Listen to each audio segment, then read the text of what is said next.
Good evening, ladies and gentlemen. As it says in the introduction there, I've been working on roads and highways projects for the last 15 years.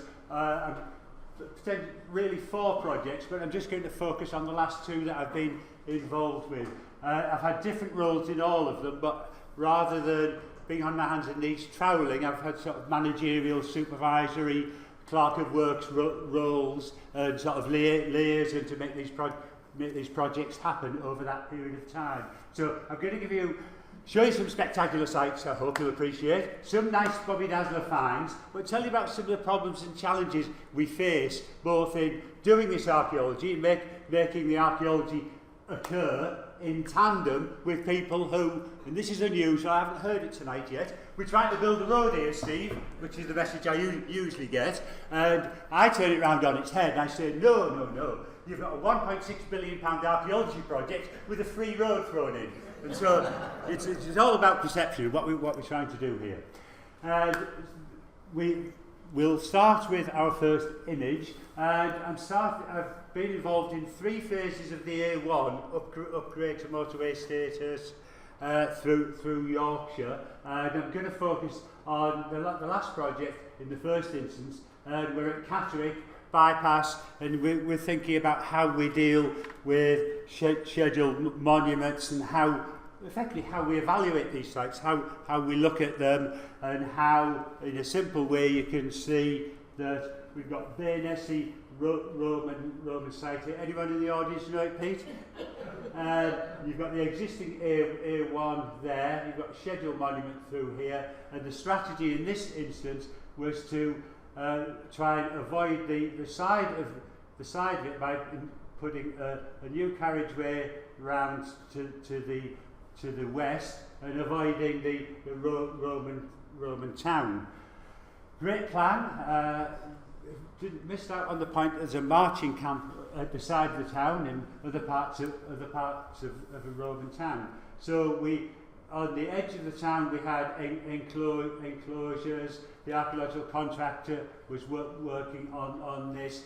Our strategy is to it's not always starting off whereby it's just archaeology led. We have to work within tandem of what needs to happen first in constructing the road. Now that could well be building the bridges and the infrastructure so we can get from A to B. So maybe building the compounds or building the working areas where the foundations of large bridges and things are.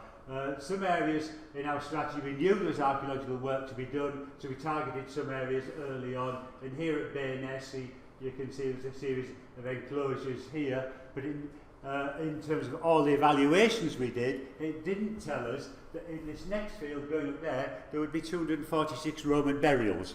And so so one of the things I'll be thinking about is how we evaluate, how we excavate these sites, how we can understand them, and how we can plan for doing the archaeology within a construction industry. I'll come back more onto that when we get to the A14, which I'll be talking about. But in addition to that, we have known sites like scheduled monuments at Bainesse and Catterick, which I'll come on to, but then unknown knowns. So here we are at Scotch Corner. So we know we've got Deer Street, the Roman road, which is just beneath what was the Great North Road through till 1959, coming around here. You see the ridge and furrow. We know that's medieval. When we took that off, we found a lot of Roman material beneath it. There's the problem. But we're at an intersection here of the A1 going up there and the Roman road going across the A66 to Carlisle. And the people who usually put Argos sites on these as major distribution hubs didn't have an original idea, because this is what the Romans were doing 2,000 years earlier, except we didn't find it out until we started to strip it. And this is part of the process that we've got to address. It's having time to evaluate properly, to understand what the archaeological site, understand what the archaeological potential of sites are, and there were good reasons why we couldn't do this in advance in terms of public inquiries and access to the site. So we didn't evaluate this site, we stripped it and found something spectacular. We found bits of Roman road, but what I'm talking about first of all, is how differently it can survive. This is at Healam Beck, again beneath the Great North Road. That's the old ground surface. There's a macadam surface on top of here, and every tank that left Catterick to go south in 1939, 1940 traversed across some blacktop and over the early versions of Deer Street. So it's not surviving very well in places. Right beside it, we had supply buildings, postal structures sitting right beside the A1. Within a scheduled monument, we knew they were here, we knew we had to evaluate them, but it's just the extent of the work that we can sometimes face as severe challenges. Here I was showing you where we're back at Scott's Corner. We've got the Great North Road coming down the side there, but we've got Deer Street just surviving on a bank beneath the hedge. This is where the hedge ran through. We've got cobbled surfaces, and we've got fantastic survival. Glassware from Roman period with a detailing of Bacchanalian feast.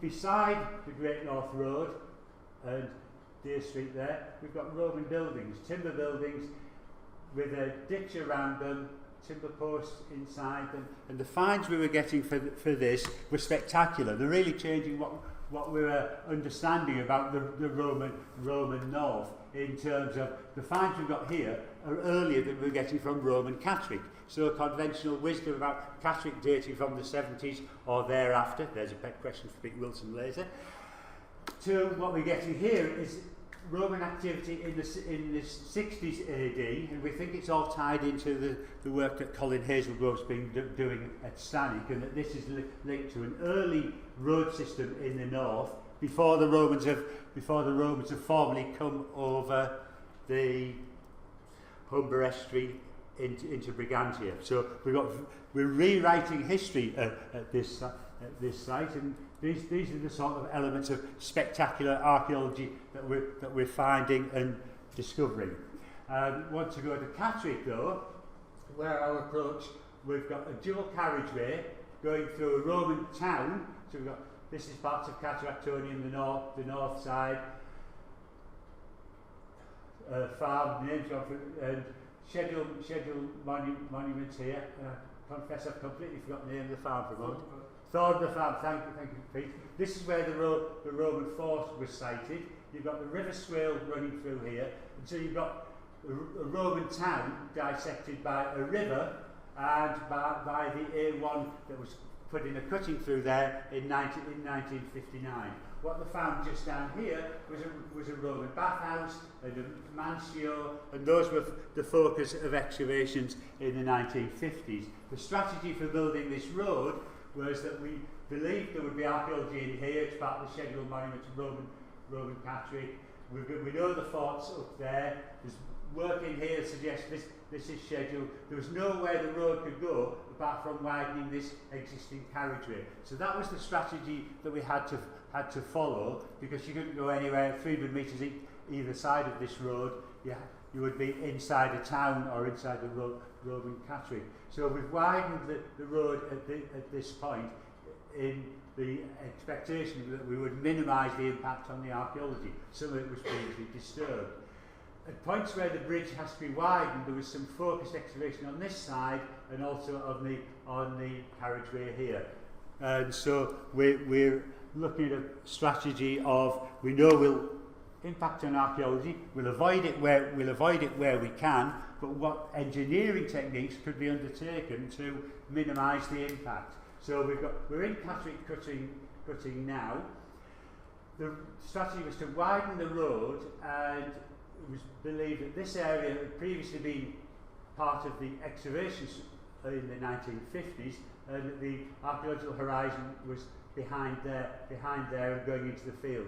Limited evaluations showed that archaeological deposits were up to 2 metres deep in this part of the field as part of our engineering works that we did in 2012-13. Not to our surprise, down here we're excavating down to 3.6 metres below the ground surface and finding parts of Roman Catterick. But what we were trying to do was to erect a sheet pile wall to protect the archaeology behind the road, and put a new carriageway through here and have a minimum impact upon the scheduled ancient monument. We still did a tremendous amount of work. The effects of this, it's where the archaeologists are working as a team at the same time as the road's being built, is that we're all wearing earmuffs, because these sheet piling cranes and things can be seen from 15 miles away, and you can perhaps be heard from that distance, perhaps. They would have been wearing earmuffs, because we're working to, let's see, if I say tight deadlines, I, as an archaeologist, worked on that site for 37 months. So you've got an idea. We're not in and out in 5 minutes. We're working in a phased programme where we worked on one side of the road and constructed the road 1 year, and the following year we constructed the next part. But we've got to think about what we understand about these archaeological sites, the legacy from the 1950s, if you like.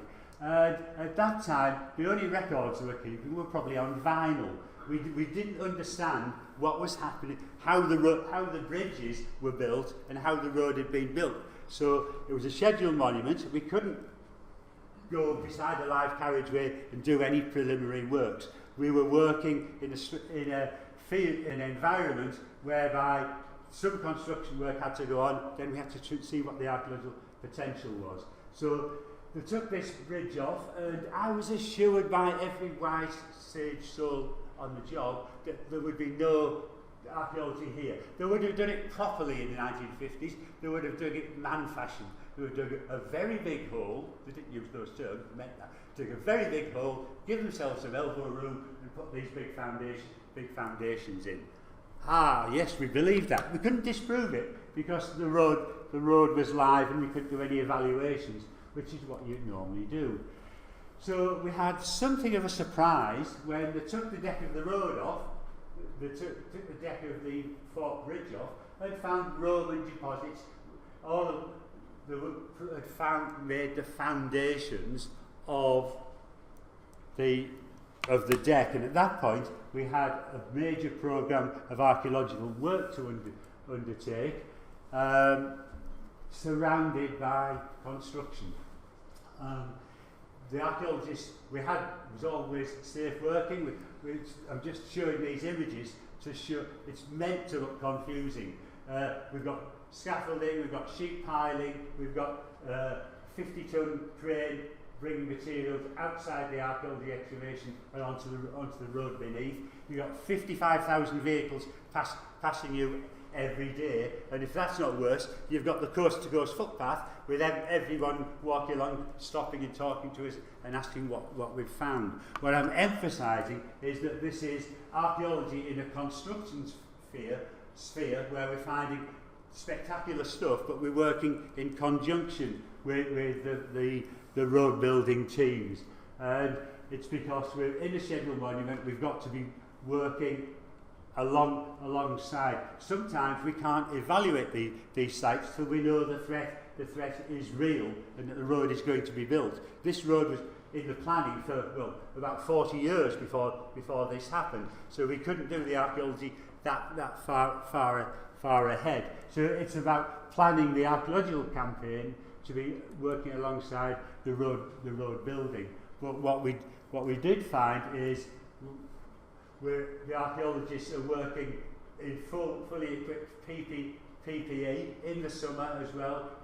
It's hot, and so there are lots of breaks required, but we're getting spectacular archaeology related, and it's, if I say different archaeology, it's working at a different scale, and it's providing evidence that Waiter and Hildyard in excavation in the 50s couldn't find. The base of their work was finding 4th century and 3rd century deposits. The depths we're working at, and the strategy we were working to, were to find out the earlier origins of the town and to make sure we get down to the early deposits, so we could see a full sequence of early foundations of Catterick through to the later end of the Roman period, and we had some suggestions of dark earth and early cast earth, if you like, and the foundations of the Anglo-Saxon town as well. So we widened the picture. We had quality material and 10 tons of Roman pottery and a massive post-excavation exercise. So on the north side of the river, this carriageway was widened. In 2014, we worked and cleared this area. The road is transferred over, and based on what we already knew, we could have a more nuanced approach on the northbound side to excavate in this area, but effectively the property boundaries in many cases were running through, with houses on the front beside Beer Street, which crossed the swale at the point of our present bridge, and virtually at the same height, came through here and went under Armstrong's block factory here. All of the buildings faced onto the front of it, as I showed earlier, at Healam, and there was ovens and bakeries and things out the back. When we evaluated this in 2005-06, the machine trenches and the hand excavations went down 1 metre, 1.1 metre, onto stone floor surfaces of the 4th century buildings. Earlier work had also told us there were 4th century deposits and that there was a substantial 1st to 2nd century ditch that had been found by the Richmond Excavation Group running just through there. And they found it in the 1960s and 70s. So we knew there were 1st century deposits, we knew there were 4th century deposits, but our evaluations found the presence of these features, this is what I'm emphasising, but not the extent. So we knew this 1st century stuff, we knew this 4th century stuff, till we started the excavations. We didn't know there was a full sequence of 1st, 2nd and 3rd century material, 1.6 metres of stratigraphy in the middle, and we turned around to them and said, think they're building a road here this week? Think again, I'm afraid. It wasn't quite that easy a conversation, but this is what we're looking at, the challenges and how we manage the approach. So this is what the levels we came down to in the evaluation that NA did circa 2005. You got the stone-footed buildings, and you had narrow trenches so you can't go too deep. You found the presence of a Roman site. It's within a scheduled monument. You got 4th century buildings. At that point, our evaluation has proved the presence of the deposits, that there is further work to do when the threat is real, which was 7 years later. 7 years later, we came back, exposed the full extent of that, then found there were timber buildings beneath them, and further buildings beneath them, and timber-footed buildings going down to the 1st century AD, which we hadn't expected. So the problems that I'm highlighting is the challenges we face to understand the extent of the site, how significant they are, how long it's going to take, how much it's going to cost, and I'll come back to that. So, having highlighted what some of the challenges could be, I've now spent the last year as the archaeology manager of the A14. The biggest road project in the country at the moment, and the archaeology, this is the stats bit, there's 350 hectares of archaeology, so it's not keyhole archaeology. I don't know how that compares to the size of Wales, but it's 800 small football pitches and all of that. So they've been the targeted excavation areas that we've been looking at, 40 excavation areas. The archaeological contractor, MHI, started in October 2016, and they will finish their full programme of works the major programme of works, I should say, possibly June. So that's about certainly 18 months to 20 months. As of yesterday, there were 239 archaeologists employed on the job. So it's extensive. You can change, put a P in there wherever you wish, from extensive to expensive if you like, but it's a big project. I'll tell you what the sorts of things, the sorts of features we're finding, the challenges we face and things like that. And this is the route. Ooh, this is good.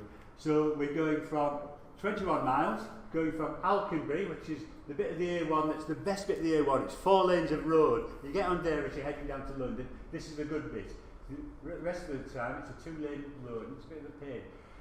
Presently, it's going round Huntingdon, Fenstanton, down to Cambridge here, and along there to Newbury. The light green bit is going to start to lighten up.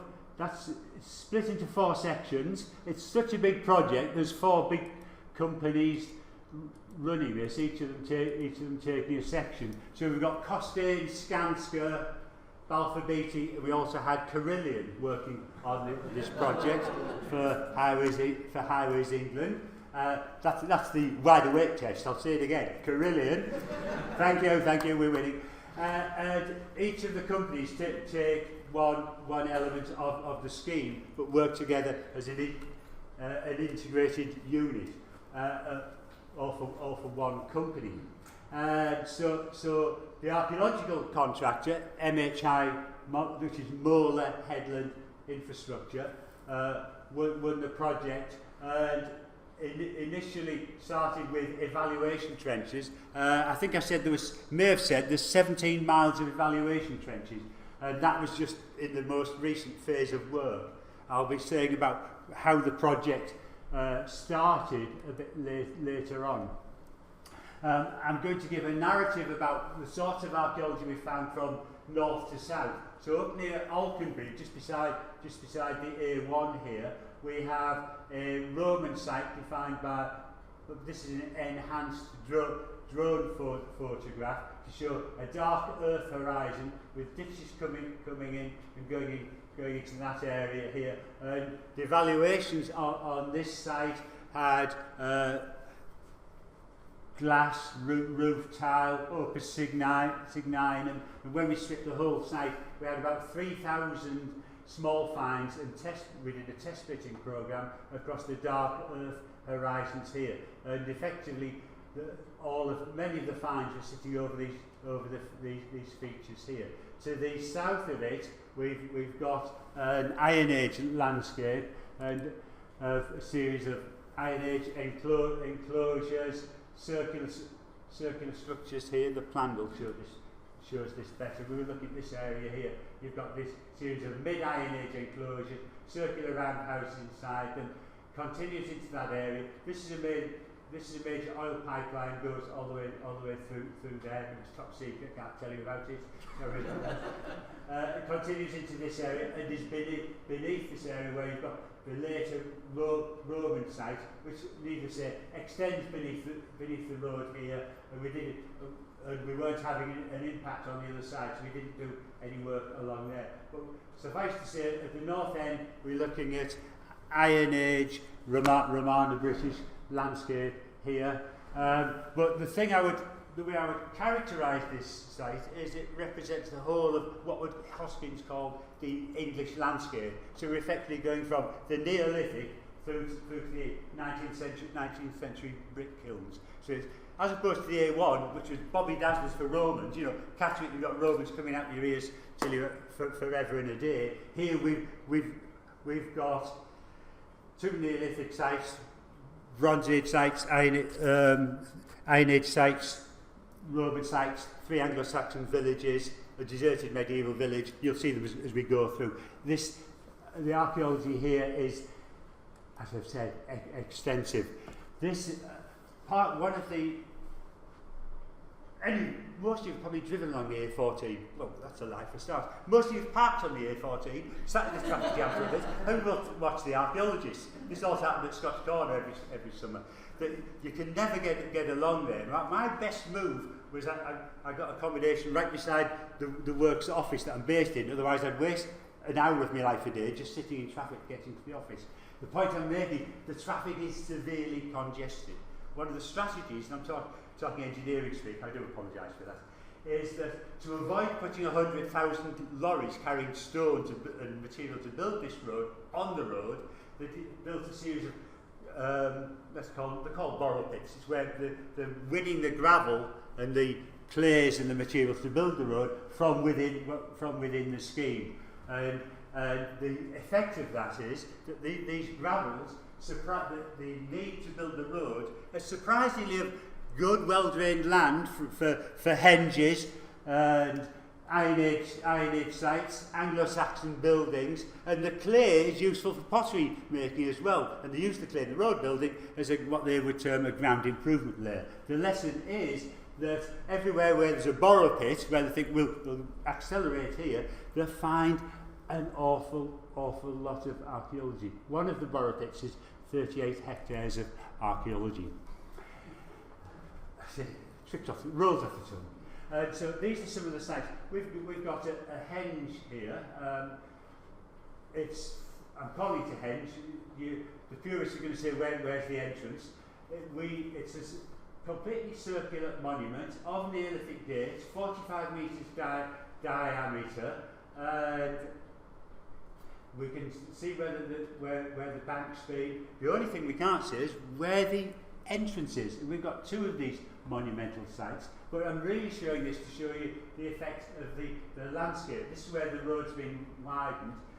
This is where it goes offline round towards Cambridge. And so the major road coming across here and swinging round and through here. So this is all material of sites that are under threat. And if that doesn't convince you it's a henge, think of elsewhere. There's Anglo-Saxon buildings running through here as well. So I'm showing this to show the extent of the site. We've got henge there, Anglo-Saxon buildings in and around it, a mortuary structure just at the side here, an Iron Age settlement, TA13, and a pit alignment going off over into that borrow pit over there, and more pottery kilns further along. The scale of the site is tremendous. The finds are, there you go, exciting as well. So we've got the sequence of later burials within the infill of the henge ditch. Bit of a pose photograph. This is a profile of the henge ditch. We get it. We've got Neolithic axe from nearby as well. Bizarrely, in one of the been found in one of the Anglo-Saxon buildings. And then just further south at Brampton, was always known that there were Roman pottery kilns in the area, or expected there were. There's certainly some to the north at Stibston, Nain Valley Ways, etc. But there was the expectation that there must be pottery kilns in the area. Here, I've looked at the notes here. It tells me we've now got 35 Roman pottery kilns, various different arrays, as you can see here. Monster ones, small ones, some with the pottery in, some with the kiln bars in, some of them, but a spectacular array. So we're starting to think, we really start to talk about new pottery kiln industries in the area as well. And I'm still on the first site where we've got some Anglo-Saxon buildings. This, as the drawing that would accompany it, this is the biggest sunken feature building in the world. It's about 10 metres by 8, but everyone who's seen it believes in accepts it's an Anglo-Saxon building, but this isn't in isolation. As I said, we've got 3 Anglo-Saxon villages. I'm still in the first one, and with this one, we've got a series of posthole Anglo-Saxon buildings aligned down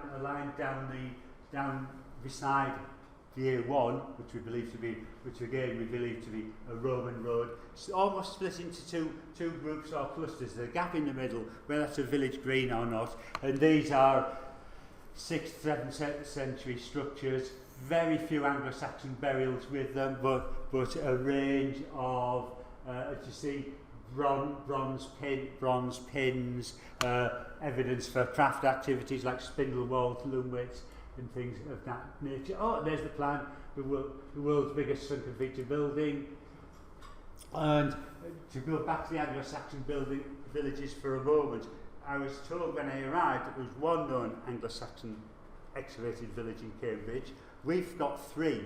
We've got Horton, which is a deserted medieval village, which is mentioned in the early records. And in our excavations at Horton, we found 40 Anglo-Saxon buildings, Posthole Buildings, Grubenhauser, things of that nature, pottery, some Ipswich ware, some maxi ware, things of that nature. But that's at Horton. We've got Anglo-Saxon village beside the A1, another circa 10 buildings there. Then we've got Connington, which is a further Anglo-Saxon defended village, which I'll be coming on to later. I'm just continuing with a linear route. As well as crossing major rivers and building a bridge across there, we're crossing the Huntingdon to London King's Cross line, and these are the projects that started earlier, started in the autumn of 2016, stripping this area where there's a known Roman enclosures and Iron Age stuff, as we'll see. And the target was to clear this area so they could start to build the foundations for a major bridge across the East Coast Railway line, and then there's an embankment that will be coming over this. In the distance you can see the Great Ooze up there, and the A14 continues through as a new cut. So we've had a team of 20 archaeologists working here in sometimes appalling conditions. Sometimes we treated them, they were just awful. But it is very, very wet here. So we've got walkways, and we're working designated areas, clearing them and moving on.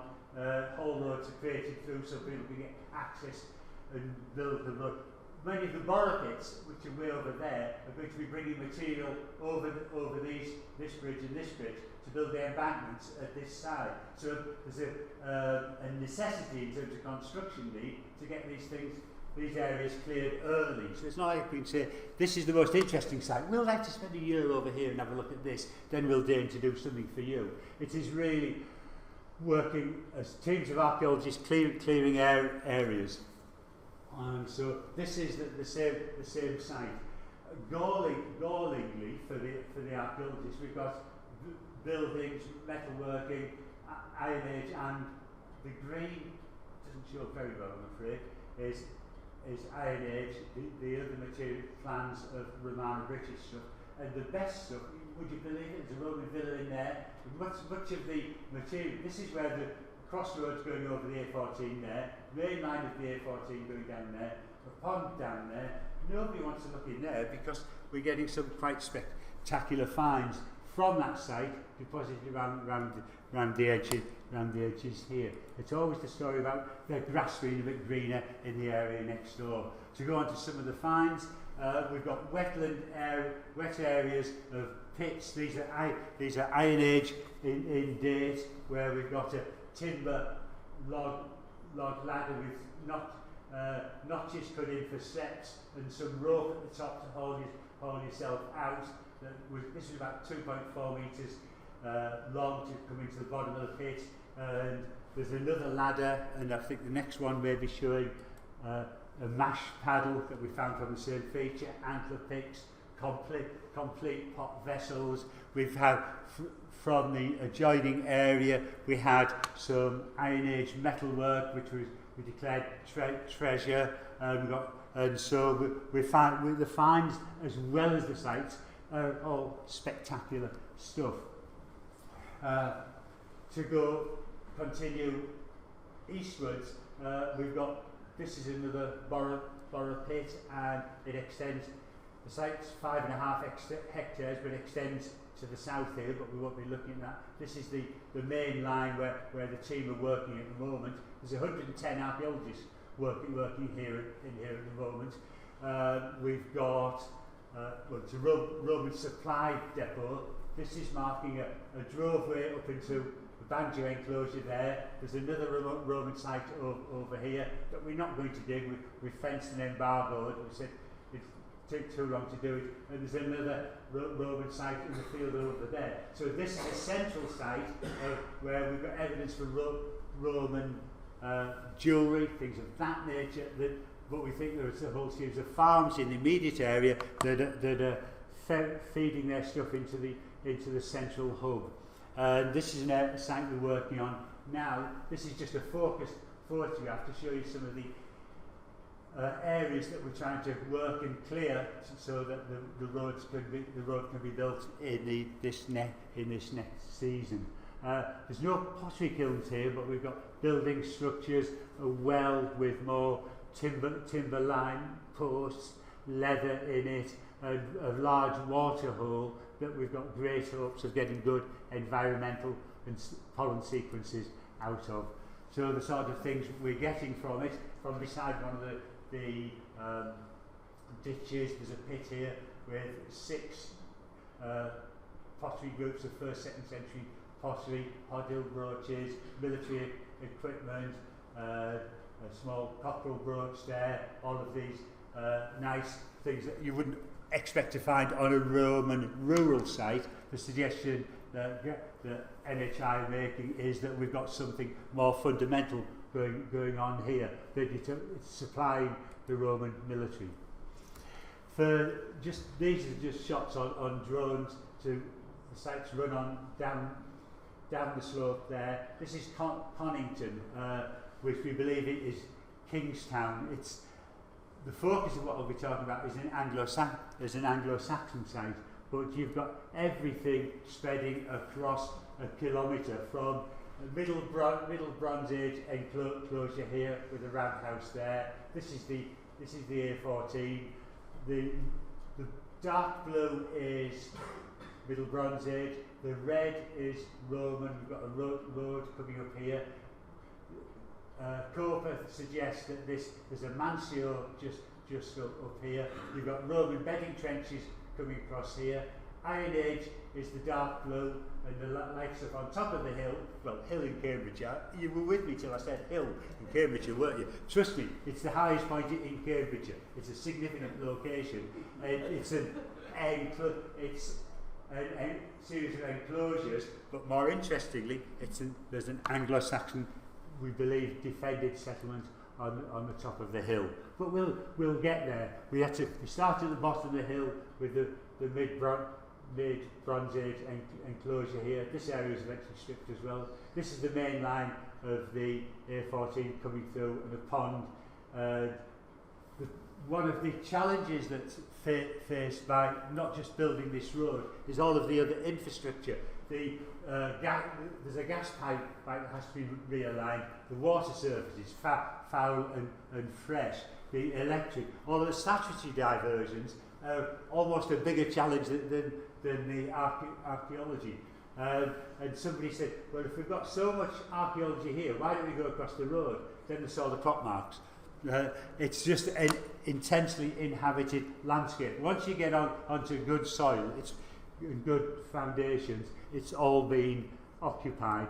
And so this is the plan of Conington, which Richard Mortimer, the MHI project manager, thinks equates to Koningstown. So it's a royal town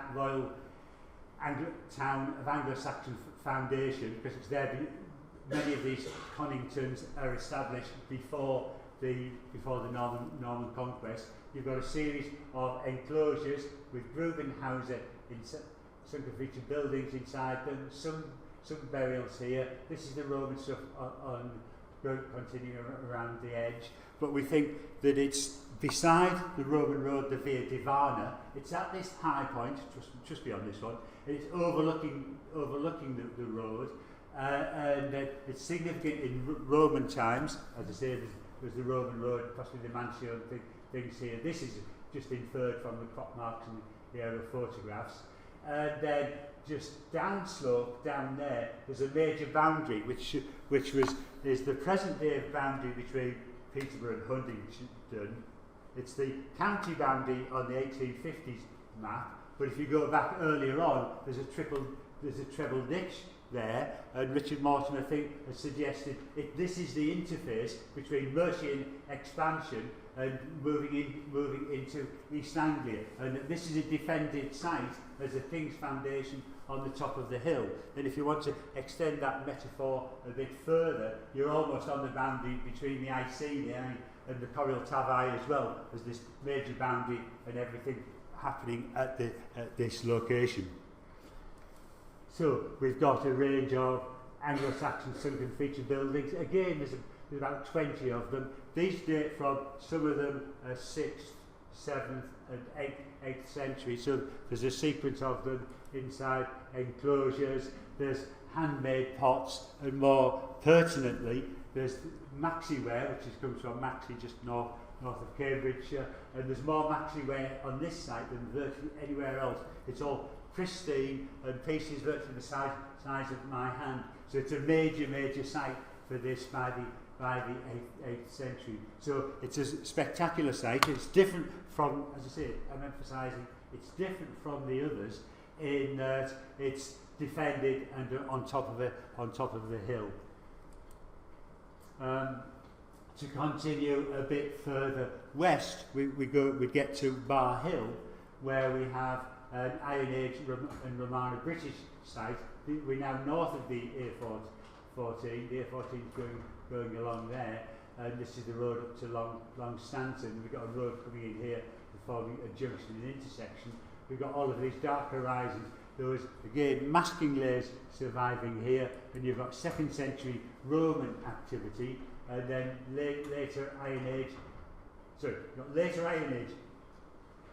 enclosures, and some pottery kilns, then moving into at least the 2nd century. And this is on the absolute margins. There was nothing further south, because it's just a clay and it's wet, and we find that this is virtually the limit of that you could possibly settle in the Iron Age and Roman period, and there's nothing further south.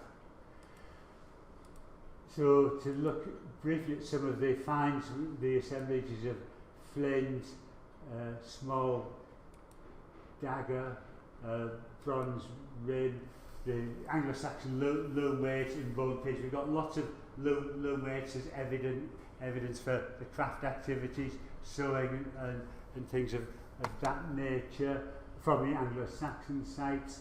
Then, as I say, aside from 10 tonnes of pottery from the site and the 7 tonnes of bone, the soil samples and things we've taken, we're getting some nice things as well. This is one of the few Anglo-Saxon bone flutes that I know of. So we've got a musical instrument. When I say a flute, it's more of a penny whistle that you would blow down than a flute you would blow across it. And this came from one of the Gruben houses that I was showing you at the beginning, from beside the A1.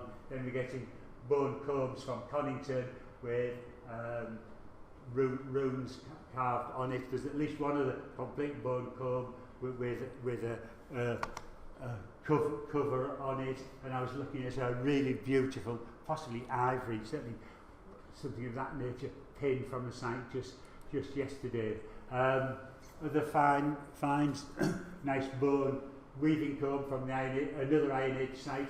As I say, there's at least 4 Iron Age enclosures from the site, from tier 41 with this ring and dot decoration. The teeth were broken off.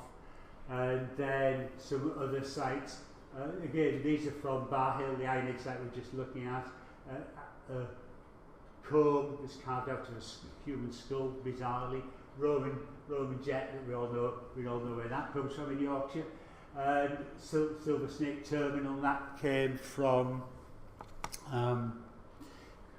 the tier 28. So how did this all come about? This is the getting towards the end of the lecture, in terms of what the challenges we're facing, how we're doing it. So I was being asked earlier. The first idea for the site for this road scheme was moved in 2010. The environment statement, then the project was cancelled again. Then in 2014, the environment statement was put together. The first phase of trial trenching by Wessex. The DCO was established and a written scheme for investigation. Further archaeology was going to be required in the borough pits. Trial trenching begins with Copa in May 2016, they did 110 trenches. Then MHI started in the autumn of July 16 they started, October the full programme of excavations commenced. So there's a long leading to get here. I was saying earlier about the problems with evaluation, finding the presence, but you're again looking at a 2% sample. Sometimes I personally don't think we've evaluated enough so that we understand the extent of the presence, but what is it significant, and has the evaluation helped you, or is it telling you there's something in a field there and we're going to have to do a whole load more digging? You would really want the evaluations you're doing, I feel, to tell you what the scope of works is, how much it's going to, how long it's going to take you, how many people you're going to need to do the work. And this is where I'm thinking forward now, because the A14 is one of 3 large infrastructure projects. Another one is happening down by the A3 field, I think. You may have heard of that one. And there's also the Lower Thames Crossing. So these are big projects. And the challenges of how we're going to do the archaeology has got to be addressed at this time. So, in my view, you need to be in the sites early on. You notice I said that MHI started in October. Anyone's ever done any digging, you would, if you were doing large-scale excavations, it'd be better to start in April rather than October. You start at the site, by the time you strip it, it's wet, and if it's on clay, it's wet and sticky. So I'm saying you need to be starting the right location at the right time and in advance of main work. This does sometimes happen. It happened on the A1 at Ferrybridge, where we knew there was a year's work to do around Ferrybridge Power Station, and there was a year's excavations in 2002-3 done in advance. What I'm saying is the archaeology needs to be recognised and planned for, and these are the messages I'm not just giving to you, I'm passing them along the chain to Highways England and others as well, and that we need to know what the priorities are, the timescales. There's no archaeologists say, oh, we won't be long, because we're talking about 2 or 3 weeks to do something. Whereas won't be long means the machine driver thinks they'll go and have a cup of tea, come back, and then they'll get going. You know, we need to be all talking about the same time and how long it's going to take to do some of these things. And it's not unique to archaeology. The statutory diversions are doing the same thing. We can clear an area, but if we've still got major services, we're going in advance of major services that have to be realigned because the road's being widened and everything is placed beside the road. They all have to move as well. Then we have to think of the ecology, the poor badgers, bats, and newts and things of that ilk. And what we also have to bear in mind is that badgers have more protection than otters than any of the archaeologists or the archaeology sites. So I have to go cap in hand to the ecologist and say, Pat, can you help us do a fingertip search for some newts so we can go in there and do some trial trenching? But only if the wind's in the right direction. Of course, it's not like something else, doesn't it? Can we go in there? Can we go in there and do it? And I'm not being derogatory to anyone else. It's all about having to be in the right location at the right time. So what can affect us as archaeologists doing this? Well, believe it or not, there's going to be a pull on other things. I said we had 230 something archaeologists this week. At peak we've had 250, and getting to that number was a challenge for MHI. There aren't that many archaeologists going spare hanging around waiting for us to phone them up. MHI did wonders. They had an alliance with a cooperative in Italy, so we had 20 Romans came over here for the summer to dig Roman sites. There's something ironic in that as well, isn't it? We've established a training scheme where we're training new archaeologists. We had graduate archaeologists working, not just doing the digging, but trainers seconded to teams of them, showing them the full recording suite of skills. Of the 20 postgraduates, 5 stayed and were guaranteed a career. And can you believe that when you got your archaeology degree 20 years ago, you would be promised a career? So there's a positive thing. And we've also had a scheme in conjunction with IFA where we brought brought in people to offer them a chance to come into this as a career, to be trained and to be offered a job at the end of it. Even if if there were local people, local jobs for local people, if they're living in Huntingdon and they didn't want to go off to HS2, you can bet your bottom dollar that people at Bar Hill, Oxford Archaeology, Cambridge Archaeology units, pre-construct, will still need those people around Huntingdon, because it's that triangle where there's work going on for the next 20 years. So we talk about skills shortage. I haven't mentioned the impact of Brexit. What we're doing about training, and think about how we work on site. One of the things I've done, I don't know where I am watching the time, is when I first went to site, the archaeology was stripping a site, and this isn't anything derogatory. We're filling a wheelbarrow and walking not to the end of the road, to the end of the field to tip the spoil. And I couldn't even see the end of the field at that point. And I thought, having 8 to 10 archaeologists doing this is a waste of time. So we've got JV labour to work alongside us. We did this at Catterick as well, so that the labour can do some of the cleaning, can move the wheelbarrows, put the fences up, move the pumps, so we're draining the ditches and things like that, and get the archaeologists to archaeologise, do the things that are interesting. Because I never wanted to be putting up fences and things of that nature. And so we're getting the archaeologists focused on what they should be doing, giving them every opportunity to get on with their job, and this is part of my role, making sure that they can work safely, work well, have the time to do the job. Now, what we can do from that is what the archaeology is the good story of road building, if you like. When I was dealing with the open days at Catterick, 1,000 people came to Catterick Racecourse to find out about how this road was being built. And I would swear to you that 800 to 900 of them came to see me with a table about this big with some finds on from Healam Beck. We're talking about, these are great, what's this? When are you going to be digging? When can we see the finds? How long are you going to be there? When's the open day going to be? There was a gang of engineers over there. Nobody was coming to ask them what quality of subbase you're putting on, how thick's your blacktop going to be, because it's alien. But we can all, these people at Catterick could remember the dig in 1959. Some of them even brought the finds out that they've got from it and things like that. And that's a true story. What I'm saying is the public impact that the archaeology can have is positive for the road. So the outreach and the community, the work with the communities, the open days, are how we're going to sell the archaeology, if you like, and through community participation, and that we're not just holding up the job. So this is how we had open days. The archaeologists at Catterick brought them into the site, put them in safe areas. I gave them an induction on safe working, and we looked and saw how archaeologists were redefining and rediscovering Roman Catterick. We're going to be doing some of this on the A14 as well. So to sum up, there are lots and lots of challenges in terms of how we've got to do this, how we've got to think about the archaeology, and what we need to do, and how I've got to sort of sell the archaeology to my masters, if you like, who are the road builders, because I'm embedded within the construction industry. But I have done a bit of archaeology in my time, and this is just a view of one part of the team that was digging the henge.